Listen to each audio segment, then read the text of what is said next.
ಸಂದೇಶ ದಾಟಿ ಹೋಗೋಣ.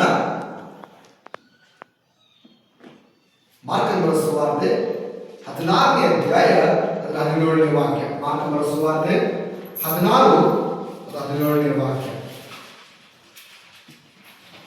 16:17. ಇದಲ್ಲದೆ ನಂಬುವುದರಿಂದ ಈ ಸೂಚಕ ಕಾರ್ಯಗಳು ಉಂಟಾಗುವವು.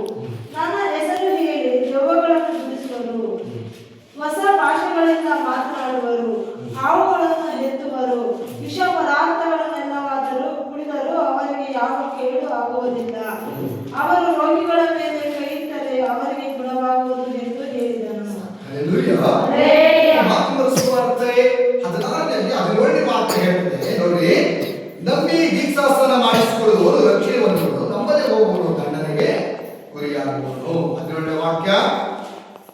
ಇದಲ್ಲದೆ ನಂಬುವುದರಿಂದ ಈ ಸೂಚಕ ಕಾರ್ಯಗಳು ಉಂಟಾಗುವು. ನನ್ನ ಹೆಸರನ್ನು ಹೇಳಿ ದೆವ್ವಗಳನ್ನು ಬಿಡಿಸುವರು, ಹೊಸ ಭಾಷೆಗಳಿಂದ ಮಾತಾಡುವರು. ಹಲ್ಲೆಲೂಯಾ. ಯಾವ ಭಾಷೆಗಳಿಂದ? ಹೊಸ ಭಾಷೆಗಳಿಂದ ಮಾತಾಡುವರು. ನಮಗೆ ಶಿವರಾಮ್ ಅಂದ್ರೆ ನಾವು ಯಾಕೆ ಅನ್ಯ ಭಾಷೆಗಳನ್ನು ಮಾತನಾಡಬೇಕು, ಇದಕ್ಕೆ 5 ಉದಾಹರಣೆಗಳನ್ನು ನಾವು ಕೊಡಬೇಕು. ಯಾಕೆ ಅನ್ಯ ಭಾಷೆಗಳನ್ನ ಮಾತಾಡಬೇಕು? ಯಾಕೆ ಅನ್ಯ ಭಾಷೆಗಳನ್ನ ಮಾತಾಡಬೇಕು? ಇವತ್ತು ಅನೇಕರು ಅನ್ಯ ಭಾಷೆಯನ್ನ ಇವತ್ತು ಮಾತಾಡ್ತಾ ಇಲ್ಲ. ಕೆಲವರು ಅನ್ಯ ಭಾಷೆಯನ್ನು ನಂಬೋದಿಲ್ಲ, ಇನ್ನು ಕೆಲವರು ಅನ್ಯ ಭಾಷೆಯನ್ನ ಬೇರೆ ಬೇರೆ ರೀತಿಯಾಗಿ ಹೇಳ್ತಾರೆ. ಯಾಕೆ ನಾವು ಅನ್ಯ ಭಾಷೆಗಳನ್ನ ಮಾತನಾಡಬೇಕು? ಇನ್ನು ಕೆಲವರು ಹೇಳ್ತಾರೆ ಸರಿ ಅನ್ಯ ಭಾಷೆ ಮಾತಾಡೋದು ವೈಯಕ್ತಿಕ ಮಾತಾಡಬೇಕಂತಾರೆ. ಯಾಕೆ ಅನ್ಯ ಭಾಷೆಗಳನ್ನ ನಾವು ಮಾತನಾಡಬೇಕು? ಈ ಅನ್ಯ ಭಾಷೆ ಯಾರು ಮಾತನಾಡ್ತಾರೋ ಅವರು ದೇವರಲ್ಲಿ ವಾಸವಾಗಿರ್ತಾರೆ. ಆಮೇಲೆ ದೇವರಲ್ಲಿ ಇರುವಂತ ವ್ಯಕ್ತಿಗಳಾಗಿರ್ತಾರೆ. ಹಲ್ಲೆಲೂಯಾ. ಯಾಕಂದ್ರೆ ದೇವರ ಮದುವೆ ಹೊಸ ಭಾಷೆಗಳನ್ನ ಹಲ್ಲೆಲೂಯಾ. ಹಲ್ಲೆಲೂಯಾ. ನಾವು 12 ಜನ ಶಿಷ್ಯರನ್ನು ನೋಡ್ತಾ ಇದ್ದೇವೆ. 12 ಜನ ಶಿಷ್ಯರಿಗೆ ಯಾವಾಗ ಅವರ ಮೇಲೆ ದೇವರ ಆತ್ಮನು ಉರಿಯುತ್ತಿದ್ದ ಜ್ಞಾನಿಗಳ ರೀತಿಯಲ್ಲಿ, ಬಿರುಗಾಳ ರೀತಿಯಲ್ಲಿ, ಕೆಂಡದ ರೀತಿಯಲ್ಲಿ ಬಂದನು, ಆವಾಗಲೇ ಅವರು ದೇವರ ಆತ್ಮನ ಬಲವನ್ನು ಹೊಂದಿ ಅವರು ಕರ್ತನ ಸೇವೆಯನ್ನು ಮಾಡಲಿಕ್ಕೆ ಮುಂದೆ ಸಾಗಿದ್ರು. ಇಡೀ ಭೂಮಿಯನ್ನೇ ನಡಗಿಸಿದ್ರು. ಹಲ್ಲೆಲೂಯಾ. ಯಾಕೆ ಅನ್ಯ ಭಾಷೆಗಳನ್ನ ನಾವು ಮಾತಾಡಬೇಕು? ಇದಕ್ಕೆ 5 ಉದಾಹರಣೆ. ಮೊದಲನೇದಾಗಿ 1 ಕೊರಿಂಥ 14ನೇ ಅಧ್ಯಾಯ 2ನೇ ವಾಕ್ಯ. 1 ಕೊರಿಂಥ 14:2. ಯಾರಾದ್ರೂ ಬೇಗ ತಿಳ್ಕೊಳ್ಳೋಣ. 1 ಕೊರಿಂಥ 14:2.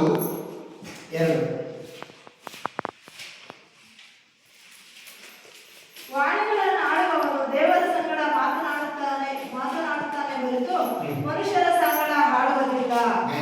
ಅವನು ಆತ್ಮಪ್ರೇರಿತವಾಗಿ ರಹಸ್ಯಾರ್ಥಗಳನ್ನು ನಡೆಸುತ್ತಿದ್ದರೂ ಯಾರೂ ತಿಳಿಯುವುದಿಲ್ಲ. ವಾಣಿಯನ್ನಾಡುವನು ದೇವರ ಸಂಗಡ ಮಾತನಾಡುತ್ತಾನೆ ಹೊರತು ಮನುಷ್ಯರ ಸಂಗಡ ಆಡುವುದಿಲ್ಲ. ಇವತ್ತು ನೋಡಿ, ವಾಣಿ ಅಂದ್ರೆ ಅನ್ಯ ಭಾಷೆ. ಈ ಭಾಷೆನ ಮಾತನಾಡುವವನು ದೇವರೊಂದಿಗೆ ಮಾತನಾಡ್ತಾನಂತೆ, ದೇವರೊಟ್ಟಿಗೆ ಇರ್ತಾನೆ. ಅವನು ಮನುಷ್ಯರ ಸಂಗಡ ಮಾತನಾಡುವುದಿಲ್ಲ. ಇವತ್ತು ನಾನು ನೀನು ಮಾತನಾಡುವಂತ ಪ್ರತಿಯೊಂದು ಮಾತುಗಳು, ಪದಗಳು, ಭಾಷೆಗಳು ಎಲ್ಲ ಸೈತಾನಿಗೆ ಗೊತ್ತು. ಆದ್ರೆ ಈ ಅನ್ಯ ಭಾಷೆ ಸೈತಾನಿಗೆ ಗೊತ್ತಿಲ್ಲ. ಹಲ್ಲೆಲೂಯಾ. ಹಲ್ಲೆಲೂಯಾ. ವಾಣಿಗಳನ್ನು ಆಡುವವನು ದೇವರ ಸಂಗಡ ಇರ್ತಾನಂತೆ. ಇವತ್ತು ನೀವು ಅನ್ಯ ಭಾಷೆ ಯಾಕೆ ಮಾತನಾಡಬೇಕಂದ್ರೆ ನಮಗೆ ದೇವರ ಒಂದು ಸಂಪರ್ಕ ಬೇಕಾಗಿದೆ. ಹಲ್ಲೆಲೂಯಾ. ಎಷ್ಟೋ ಜನ ಅನ್ಯ ಭಾಷೆಗಳನ್ನು ಆಡದೆ, ಅವರು ಪ್ರಾರ್ಥನೆ ಮಾಡದೆ ಅವರು ಜೀವನ ಮಾಡ್ತಾರೆ. ಯಾಕೆ ನಾವು ಅನ್ಯ ಭಾಷೆಗಳನ್ನು ಮಾತನಾಡಬೇಕು? ಯಾಕೆ ಇವತ್ತು ಮಾತನಾಡಬೇಕಂದ್ರೆ ನಾವು ದೇವರೊಟ್ಟಿಗೆ ಸಂಪರ್ಕವನ್ನು ಬೆಳೆಸೋದಕ್ಕೋಸ್ಕರ, ದೇವರೊಟ್ಟಿಗೆ ಜೀವಿಸೋದಕ್ಕೋಸ್ಕರ, ದೇವರೊಟ್ಟಿಗೆ ನಮ್ಮ ಜೀವನ ಕಳೆಯೋದಕ್ಕೋಸ್ಕರ ನಾವು ಅನ್ಯ ಭಾಷೆಗಳನ್ನು ಮಾತನಾಡಬೇಕು. ಆಮೆನ್. ಹಲ್ಲೆಲೂಯಾ. ವಾಣಿಗಳನ್ನು ದೇವರ ಸಂಗಡ ಏನ್ ಮಾಡ್ತಾನೆ? ಮಾತನಾಡುವನಾಗಿದ್ದಾನೆ. ನೋಡಿ, ಲೋಕದವರ ಸಂಗಡ ನಮ್ಮ ಸಹವಾಸ ಒಂದು ಸಂಬಂಧ ಬೆಳಿಬೇಕಂದ್ರೆ ನಾವು ಲೋಕದವರ ಸಂಗಡ ಮಾತಾಡ್ತಾ ಇದ್ದಾಗ ಅವರು ಮಾತಾಡೋದಕ್ಕೆ ಏನಾಗುತ್ತೆ? ಸಂಬಂಧ ಗುರಿ ಬರ್ತದೆ, ಒಂದು ಒಡನಾಟ ಬೆಳೀತದೆ, ಒಂದು ಐಕ್ಯತೆ ಬೆಳೀತದೆ, ಒಂದು ರಿಲೇಶನ್ಶಿಪ್ ಅಲ್ಲಿ ಬೆಳೀತದೆ. ಆದ್ರೆ ದೇವರ ಸಂಗಡ ನಮ್ಮ ಸಂಬಂಧ ಬೆಳಿಬೇಕು, ಒಂದು ಒಡನಾಟ ಬೆಳಿಬೇಕು ಅಂದ್ರೆ ನಾವು ನೀವು ಫಸ್ಟ್ ಈ ಅನ್ಯ ಭಾಷೆಗಳನ್ನು ಮಾತನಾಡೋದನ್ನು ಕಲಿಬೇಕು, ವಾಣಿಗಳನ್ನು ಮಾತನಾಡೋದನ್ನು ಕಲಿಬೇಕು. ಮಾಡಬೇಕು. ಈ ಅನ್ಯ ಭಾಷೆಯನ್ನು ಯಾರು ಮಾತನಾಡ್ತಾರೋ ಅವರು ದೇವರ ಸಂಘ ಪ್ರತಿನಿತ್ಯ ಸಂಪರ್ಕವನ್ನು ಬೆಳೆಸುವಂತರಾಗಿದ್ದಾರೆ. ಆಮೆನ್. ಆಮೆನ್. ಹಲ್ಲೆಲೂಯಾ. ಹಲ್ಲೆಲೂಯಾ.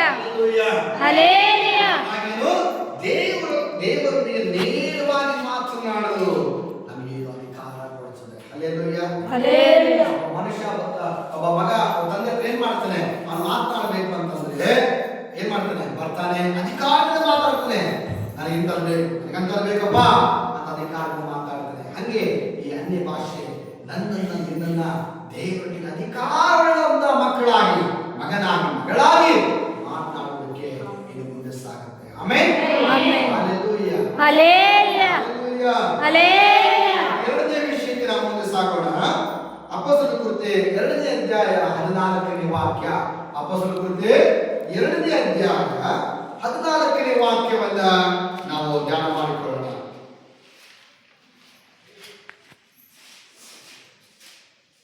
ಆಗ ಪೇತ್ರನು 11 ಮಂದಿ ಅಪೊಸ್ತಲರ ಸಹಿತ ಎದ್ದು ನಿಂತು ಗಟ್ಟಿಯಾದ ಧ್ವನಿಯಿಂದ ಅವರಿಗೆ ಹೇಗೆ ಪ್ರಸಂಗ ಮಾಡಿದನು. ಯೆಹೂದ್ಯರೇ, ಯೆರೂಸಲೇಮಿನಲ್ಲಿ ವಾಸವಾಗಿರುವ ಎಲ್ಲಾ ಜನರೇ, ಈ ಸಂಗತಿಯು ಏನೆಂದು ನಿಮಗೆ ಗೊತ್ತಾಗುವ ಹಾಗೆ ನನ್ನ ಮಾತಿಗೆ ಕಿವಿಗೊಡಿರಿ. ನೀವು ಭಾವಿಸಿದಂತೆ ಇವರು ಅಮಲೇರಿದವರಲ್ಲ. ಈಗ ಬೆಳಗ್ಗೆ 9 ಗಂಟೆಗಳಷ್ಟೇ. ಆದರೆ ಇದು ಪ್ರವಾದಿಯಾದ ಯೆರೆಮೀಯನ ಮೂಲಕವಾಗಿ ಹೇಳಿಸಿದ ಸಂಗತಿ ಅದೇನೆಂದರೆ, ಹಲ್ಲೆಲೂಯಾ. ವಾಕ್ಯ ಮಾತ್ರ. ಆಗ ಪೇತ್ರನು 11 ಮಂದಿ ಅಪೊಸ್ತಲರ ಸಹಿತ ಎದ್ದು ನಿಂತು ಗಟ್ಟಿಯಾದ ಧ್ವನಿಯಿಂದ ಅವರಿಗೆ ಹೀಗೆ ಪ್ರಸಂಗ ಮಾಡಿದನು. ಯೆಹೂದ್ಯರೇ, ಯೆರೂಸಲೇಮಿನಲ್ಲಿ ವಾಸವಾಗಿರುವ ಎಲ್ಲಾ ಜನರೇ, ಈ ಸಂಗತಿಯು ಏನೆಂದು ನಿಮಗೆ ಗೊತ್ತಾಗುವ ಹಾಗೆ ನನ್ನ ಮಾತಿಗೆ ಕಿವಿಗೊಡಿರಿ. ನೋಡ್ರಿ, ಈ ಪೇತ್ರನು ದೇವರ ಆತ್ಮ ಅವನ ಮೇಲೆ ಬರುವುದಕ್ಕಿಂತ ಮುಂಚೆ, ಇವನು ಅನ್ಯ ಭಾಷೆಯನ್ನು ಪಡೆಯುವುದಕ್ಕಿಂತ ಮುಂಚೆ, ದೇವರ ಸಹವಾಸ ಹೊಂದುವುದಕ್ಕಿಂತ ಮುಂಚೆ ಇವನು ಏನಾಗಿದ್ದು ಅಂತಂದ್ರೆ, ಇವನು ಭಯ ಪಡುವಂತ ವ್ಯಕ್ತಿಯಾಗಿದ್ದ, ಇವನು ಕುಗ್ಗಲವಾಗಿದ್ದ. ಇವನೇನ್ ಮಾಡ್ತಾ ಇದ್ದ, ಯಾವಾಗಲೂ ಭಯ. ನೋಡ್ರಿ, ಯೇಸು ಸ್ವಾಮಿಯನ್ನ ಹಿಡಿದುಕೊಡೋ ರಾತ್ರಿಯಲ್ಲಿ ಇವನು ಭಯದಿಂದ ಏನ್ ಮಾಡಿ ಓಡಿ ಹೋಗ್ತಾನೆ. ಮತ್ತೆ ಅಲ್ಲಿ ಆಹಾರದ ಕಿವಿ ಕಟ್ ಮಾಡಿದ ದೇವರು, ಮತ್ತೆ ಆಹಾರದ ಕಿವಿನ ಮುಟ್ಟಿ ವಾಸನೆ ಮಾಡಿ, ಮತ್ತೆ ಯೇಸು ಹೇಳಿದ್ರು, ಈ ರಾತ್ರಿಯಲ್ಲಿ ನೀನ್ ಏನ್ ಮಾಡಿದ ನನಗೆ ಗೊತ್ತಿಲ್ಲ, ಯೇಸು ಕ್ರಿಸ್ತ ಯಾರನ್ನ ಗೊತ್ತಿಲ್ಲ ಅಂತ 3 ಸಾರಿ ನೀನ್ ಏನ್ ಮಾಡ್ತೀಯ, ನಾನು ಗೊತ್ತಿಲ್ಲ ಅಂತ ನೀನು ಹೇಳ್ತೀಯ ಅಂತ ಹೇಳಿದ್ರು. ಇವನು ಅದೇ ರೀತಿಯಾಗಿ 12 ವರ್ಷದ ಬಾಲಕಿಯ ಹತ್ರ ಭಯಪಟ್ಟು ಸುಳ್ಳು ಹೇಳ್ತಾರೆ. ಹಲ್ಲೆಲೂಯಾ. ಭಯವುಳ್ಳಂತ ವ್ಯಕ್ತಿ ಯಾವಾಗ ದೇವರಾತ್ಮ ತುಂಬಿ ಅನ್ಯ ಭಾಷೆಗಳನ್ನು ಮಾತನಾಡಲಿಕ್ಕೆ ಪ್ರಾರಂಭ ಮಾಡಿದ್ರು, ದೇವರ ಜ್ಞಾನ ಹೇಳ್ತಾ ಇದ್ದಾರೆ.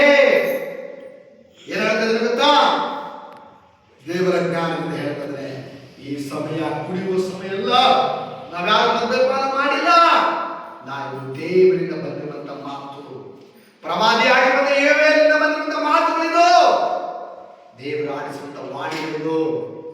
ಕಿವಿಗೊಡ್ರಿ, ದೇವರ ಮಾತಿಗೆ ಕಿವಿಗೊಡ್ರಿ ಅಂತ ಹೇಳಿ ಪೇತ್ರನು ಮಾತಾಡ್ತಾರೆ. 2ನೇ ದಿನವೇ ನಿಮ್ಮನ್ನು ದೇವರ ಯೋಜನೆಗೆ ಮತ್ತು ಜ್ಞಾನದಲ್ಲಿ ಕೇಂದ್ರೀಕರಿಸ್ತದೆ. ಇವಾಗ ನೋಡ್ರಿ, ಜ್ಞಾನ ಇಲ್ಲ. ಯೇಸು ಸ್ವಾಮಿ ನಂಬುವುದಕ್ಕಿಂತ ಮುಂಚೆ ನಮಗೆ ಜ್ಞಾನ ಇಲ್ಲ. ಒಂದೇ ವಿಷಯ ಹೇಳಲಿಕ್ಕೆ ಇಷ್ಟಪಡ್ತೀನಿ ನಾನು. ಯೇಸು ಸ್ವಾಮಿ ನಂಬುವುದಕ್ಕಿಂತ ಮುಂಚೆ ಜ್ಞಾನ ಇಲ್ಲ ನನಗೆ. ಆದರೆ ಯಾವಾಗ ನಾನು ದೇವರಲ್ಲಿ ನಂಬಿಕೊಂಡು, ಯಾವಾಗ ಈ ಸತ್ಯವೇದವನ್ನು ಧ್ಯಾನ ಮಾಡಲಿಕ್ಕೆ ಪ್ರಾರಂಭ ಮಾಡಿ, ದೇವರಾತ್ಮವನ್ನು ಪಡೆದುಕೊಂಡು ಅನ್ಯ ಭಾಷೆಯನ್ನು ಮಾತನಾಡಲಿಕ್ಕೆ ಪ್ರಾರಂಭ ಮಾಡಿದ, ಇವತ್ತು ಅನೇಕರು ಹೇಳ್ತಾರೆ ದೇವರನ್ನು ಮಾತನಾಡಿ, ಅನೇಕ ಕಡೆಗೆ ಇವತ್ತು ನನ್ನನ್ನು ಕರೀತಾರೆ. ಕಾರಣ ದೇವರ ಜ್ಞಾನವನ್ನು ಕೊಡುವಂತಾಗಿದ್ದಾನೆ. ಎನ್ನ ವಿಷಯ ಯಾಕೆ ಮಾತಾಡಬೇಕಂದ್ರೆ, ದೇವರ ಯೋಜನೆ ಮತ್ತು ಜ್ಞಾನ ಕೇಂದ್ರವಿರುತ್ತದೆ. ದೇವರ ಯೋಜನೆ ಬರ್ತದೆ. ಫಸ್ಟ್ ಏನೇನು, ದೇವರಿಗೆ ಸಂಬಂಧ ಒಡನಾಟ ಏನ್ ಮಾಡ್ತಾರೆ, ಗಟ್ಟಿ ಮಾಡುತ್ತದೆ. 2ನೇದು, ದೇವರ ಜ್ಞಾನ ಕೊಟ್ಟು ನಡೆಸ್ತಾನೆ. ಇವತ್ತು ಈ ಲೋಕದ ಜ್ಞಾನಕ್ಕೂ ದೇವರ ಜ್ಞಾನಕ್ಕೂ ಬಹಳ ಬಹಳ ಬಹಳ ಗಜಗಜಾಂತರದ ವ್ಯತ್ಯಾಸ ಇದೆ. ದೇವರ ಮಕ್ಕಳೇ, ದೇವರ ಜ್ಞಾನ ನಮಗೆ ಬೇಕಾಗಿದೆ. Amen. Amen. Hallelujah. Hallelujah. Hallelujah.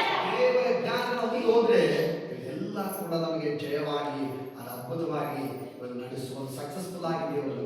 Amen. Hallelujah. ನಾವು ದೇವರ ಜ್ಞಾನವನ್ನು ನೀಡಿ. ಆಮೆನ್. ಆಮೆನ್. ಹಲ್ಲೆಲೂಯಾ.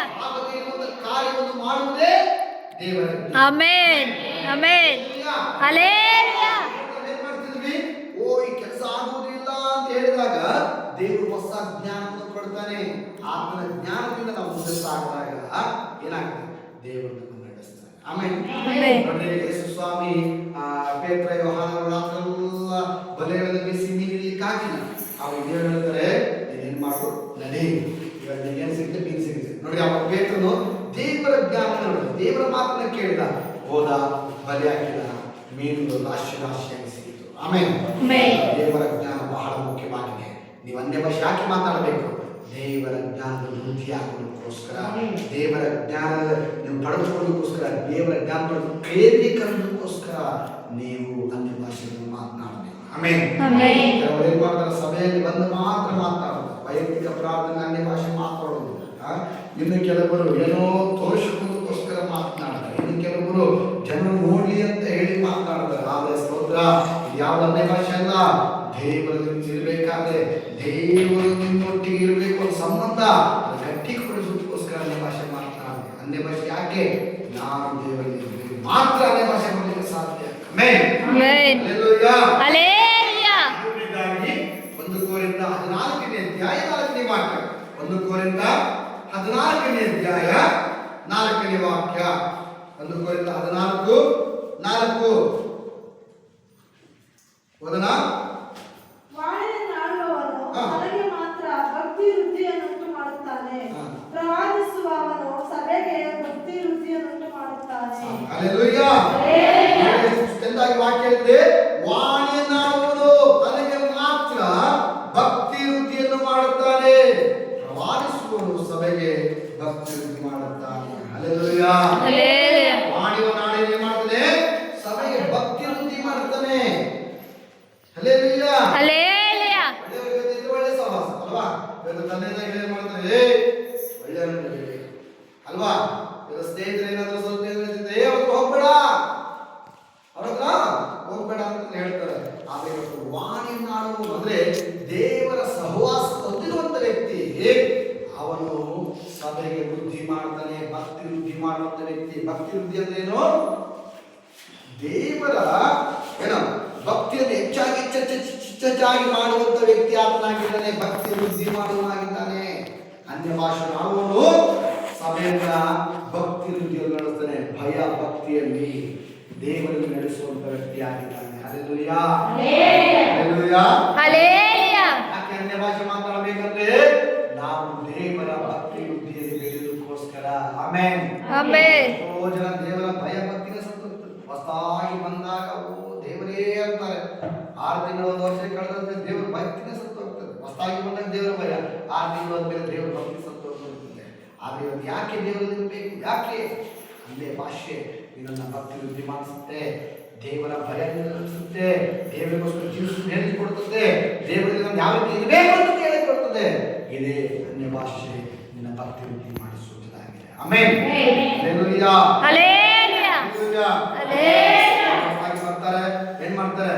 ಓ ಸ್ತೋತ್ರ, ಹಲ್ಲೆಲೂಯಾ. ಬೈಬಲ್ ಕೆಳಗಿಡಕ್ಕೆ ಹೇಳ್ತಾರೆ. 1 ವರ್ಷ 6 ತಿಂಗಳು 1 ವರ್ಷ ಆದ್ಮೇಲೆ ಭಾನುವಾರ ಬಂದ್ರೆ ಸಾಕು, ಸಭೆಯನ್ನು ಅಪ್ಸೆಟ್ ಸಭೆಯನ್ನು ತಪ್ಪಿಸ್ಬಿಡೋದು, ಕೆಲಸ ಕಾರ್ಯಗಳಿಗೆ ಓಡೋದು ಸ್ಟಾರ್ಟ್ ಮಾಡ್ತಾರೆ. ಯಾಕೆ? ಹೊಸದಾಗಿ ಬಂದಾಗ ದೇವರು ಅದ್ಭುತ ಮಾಡಿದ್ದು, ಏನ್ ಮಾಡಿದ್ದು? ನಿನ್ನ ಪಾಪದ ಜೀವಿತ ನಾಶದ ಗುಂಡಿಯಲ್ಲಿ ಇರ್ಬೇಕಾದ್ರೆ, ಅಥವಾ ಸ್ತೋತ್ರ ರೋಗದಿಂದ ಇರ್ಬೇಕಾದ್ರೆ ದೇವರು ಬಿಡುಗಡೆ ಕೊಟ್ಟು ನಿನ್ನ ಕಣ್ಕುಂದಿಸಿದ್ದಲ್ಲ, ಆವಾಗ ಭಯಭಕ್ತಿ ಇತ್ತು. ಯಾವಾಗ ರೋಗದಿಂದ ತಪ್ಪಿ ಹೋಯ್ತು, ಆರೋಗ್ಯ ದೇವರ ಆರೋಗ್ಯ ಕೊಟ್ಟರು, ಆವಾಗ ನಿನಗೆ ಭಯ ಭಕ್ತಿ ತಪ್ಪಿತ್ತು. ಇವಾಗ ವಾರ ಸಭೆಗೆ ಬಂದ್ರೆ ಸಭೆ ಬಿಟ್ಬಿಟ್ಟು ಹೋಗೋದು, ಕೆಲಸಕ್ಕೆ ಓಡೋಗೋದು ನೋಡ್ತಾ ಇದ್ದೇವೆ. ದೇವರಿಗೋಸ್ಕರ ಸೇವೆ ಮಾಡಿದ್ರೆ ಯಾವಾಗ ನೋಡಿದ್ರೆ ಕುಟುಂಬದ ಸಹವಾಸ, ಲೋಕದವರ ಜೀವಿಸುವುದು, ಸಂಬಂಧಿಕರಿಗೋಸ್ಕರ ಜೀವಿಸುವುದಾಗಿದೆ. ಆದ್ರೆ ಯಾವಾಗ ಈ ಭಕ್ತಿ ವೃದ್ಧಿ ಹೋಗುತ್ತೆ ಗೊತ್ತಾ? ನೀನು ದೇವರ ಒಡನಾಟ ತಪ್ಪಿಸಿದಾಗ ಈ ಭಕ್ತಿ ಏನಾಗುತ್ತೆ? ನಿನ್ನನ್ನು ಬಿಟ್ಟು ಹೋಗುತ್ತೆ. ಯಾವಾಗ ನೀನು ಭಕ್ತಿ ವೃದ್ಧಿ ಬರ್ತದೆ ಗೊತ್ತಾ? ನೀನು ದೇವರೊಟ್ಟಿಗೆ ಒಳ್ಳೆ ಸಂಬಂಧ ಇಟ್ಟುಕೊಂಡಾಗ, ಅನ್ಯ ಭಾಷೆಗಳನ್ನು ಆಡ್ತಿರ್ಬೇಕಾದ್ರೆ ನೀನು ಭಕ್ತಿ ವೃದ್ಧಿಯನ್ನು ಮುಂದೆ ಸಾಕ್ತೀಯಾ? ಹಲ್ಲೆಲೂಯಾ. ಹಲ್ಲೆಲೂಯಾ. ಭಕ್ತಿ ವೃದ್ಧಿ ಅಂದ್ರೆ ದೇವರ ಭಯಭಕ್ತಿಯೊಳಗೆ ನಿಲ್ಲಿಸುವಂಥದ್ದು. ನನ್ನ ದೇವರು ನೋಡ್ತಾ ಇದ್ದಾನೆ, ಆತನ ಕಣ್ಣುಗಳನ್ನು ನೋಡ್ತಾ ಇದ್ದಾವೆ, ನನ್ನ ಜೊತೆಗೆ ಆತನಿದ್ದಾನೆ. ಯಾಕಂದ್ರೆ ಬೈಬಲ್ ಹೇಳ್ತದೆ, ಆತನು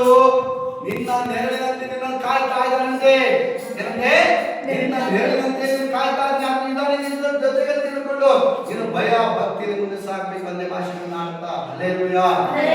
ಅನ್ಯ ಭಾಷೆಯಿಂದ ಭಕ್ತಿ ವೃದ್ಧಿ ಮಾಡ್ತದೆ. ಏನ್ ಮಾಡ್ತದೆ? ಭಕ್ತಿ ವೃದ್ಧಿ ಮಾಡ. ಭಕ್ತಿ ವೃದ್ಧಿ. ನೋಡಿ ಯಾವ್ದು ನೀವು ಭಕ್ತಿ ವೃದ್ಧಿ ಮಾಡೋದು? ಅನ್ಯ ಭಾಷೆಗಳನ್ನ ಆಡುವುದು ಭಕ್ತಿ ವೃದ್ಧಿ ಮಾಡ್ತಾನೆ. ಇನ್ನೊಂದು ಭಕ್ತಿ ಹೀನತೆ ಯಾವುದು ಗೊತ್ತಾ? ಲೋಕಗಳ ಸಂಘಗಳು ಕೂತ್ಕೊಂಡು ಟೈಮ್ ಪಾಸ್ ಮಾತ್ರ ಮಾತಾಡ್ತಿರಲ್ವಾ, ಬೇಡವಾದ ಮಾತುಗಳು, ಅದೇ ಭಕ್ತಿ ಹೀನತೆ. ನಿನ್ನ ಭಕ್ತಿ ಹೀನತೆ ಮಾಡ್ತದೆ.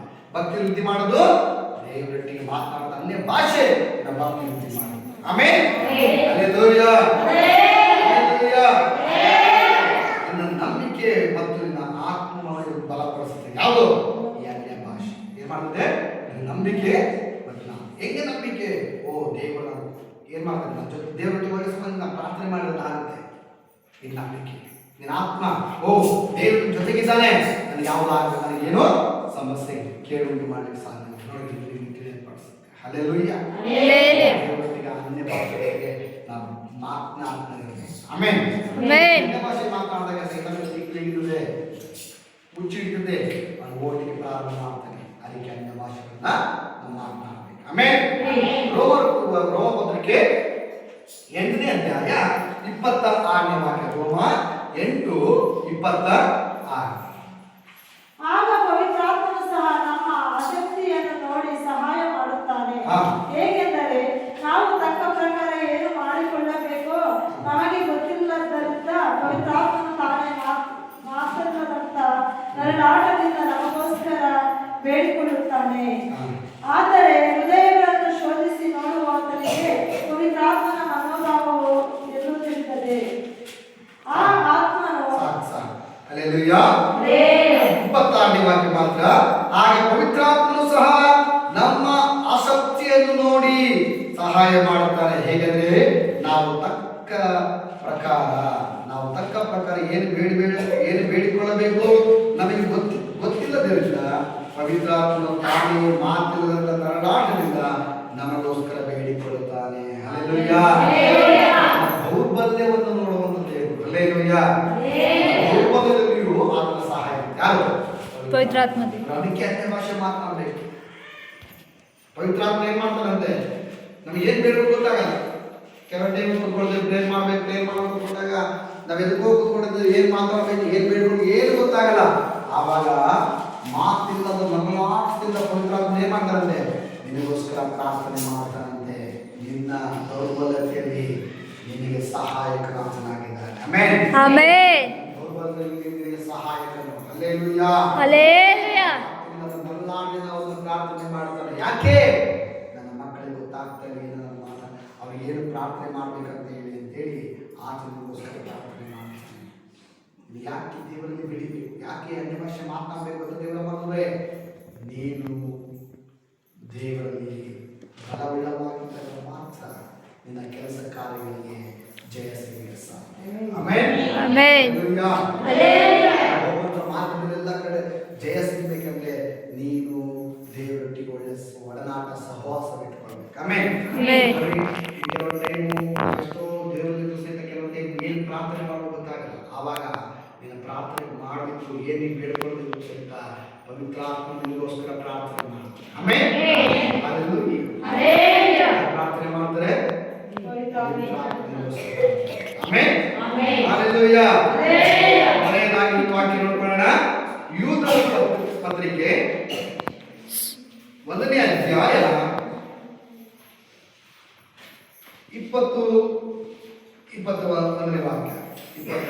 21 ವಾಕ್ಯ. ಯೂದನು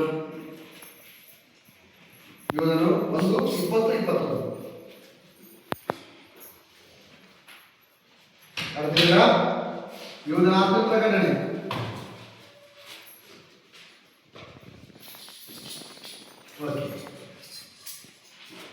ಪ್ರಿಯರೇ, ನೀವಾದರೂ ನಿಮಗಿರುವ ಅತಿ ಪರಿಶುದ್ಧವಾದ ಕ್ರಿಸ್ತ ನಂಬಿಕೆಯನ್ನು ಆಧಾರ ಮಾಡಿಕೊಂಡು ಭಕ್ತಿಯಲ್ಲಿ ವೃದ್ಧಿಯನ್ನು ಹೊಂದುತ್ತಾ ಪವಿತ್ರಾತ್ಮ ಪ್ರೇರಿತರಾಗಿ ಪ್ರಾರ್ಥನೆ ಮಾಡುತ್ತಾ ನಿತ್ಯ ಜೀವಕ್ಕಾಗಿ ನಮ್ಮ ಕರ್ತನಾದ ಯೇಸು ಕ್ರಿಸ್ತನ ಕರುಣೆಯನ್ನು ಎದುರು ನೋಡುತ್ತಾ ನಿಮ್ಮನ್ನು ದೇವರ ಪ್ರೀತಿಯಲ್ಲಿ ಕಾಪಾಡಿಕೊಳ್ಳಿರಿ. Hallelujah, hallelujah. 21ನೇ ವಾಕ್ಯ ನೋಡಿ, ಇನ್ನೊಂದ್ಸಲ ಓದ್ತೀನಿ. ಪ್ರಿಯರೇ, ನೀವಾದರೂ ನಿಮಗಿರುವ ಅತಿ ಪರಿಶುದ್ಧವಾದ ಕ್ರಿಸ್ತ ನಂಬಿಕೆಯನ್ನು ಆಧಾರ ಮಾಡಿಕೊಂಡು ಭಕ್ತಿಯಲ್ಲಿ ವೃದ್ಧಿಯನ್ನು ಹೊಂದುತ್ತಾ ಪವಿತ್ರಾತ್ಮ ಪ್ರೇರಿತರಾಗಿ ಪ್ರಾರ್ಥನೆ ಮಾಡುತ್ತಾ ನಿತ್ಯ ಜೀವಕ್ಕಾಗಿ ನಮ್ಮ ಕರ್ತನಾದ ಯೇಸು ಕ್ರಿಸ್ತನ ಕರುಣೆಯನ್ನು ಎದುರು ನೋಡುತ್ತಾ ನಿಮ್ಮನ್ನು ದೇವರ ಪ್ರೀತಿಯಲ್ಲಿ ಕಾಪಾಡಿಕೊಳ್ಳಿರಿ. ಹಲ್ಲೆಲೂಯಾ. ಈ ಅನ್ಯ ಭಾಷೆ ನಿನ್ನನ್ನ ದೇವರ ಪ್ರೀತಿಯಲ್ಲಿ ನಡೆಸುವಂತದ್ದಾಗಿದೆ. ಆಮೆನ್. ಹಲ್ಲೆಲೂಯಾ. ಅನ್ಯ ಭಾಷೆ ಏನ್ ಮಾಡುತ್ತೆ? ನಿನ್ನನ್ನ ದೇವರ ಪ್ರೀತಿಯಲ್ಲಿ ನಡೆಸುತ್ತದೆ. ಆಮೆನ್. ನೀನಂದ್ರೆ ದೇವರಿಗೆ ಇಷ್ಟ ಆಗ್ಬೇಕಲ್ವಾ? ನೀನಂದ್ರೆ ದೇವರಿಗೆ ಇಷ್ಟ ಆಗ್ಬೇಕು ತಾನೆ? ನನ್ನ ಭಾಷೆ ಮಾತನಾಡುವಳಾಗಿರ್ಬೇಕು. ಯಾಕಂದ್ರೆ ನೋಡಿ, ವಾಕ್ಯ 26ನೇ ವಾಕ್ಯ ಏನಂದ್ರೆ ದೇವರ ಪ್ರೀತಿಯಲ್ಲಿ ಏನಾಗಿರ್ಬೇಕು? ದೇವರ ಪ್ರೀತಿಯಲ್ಲಿ ಕಾಪಾಡಿ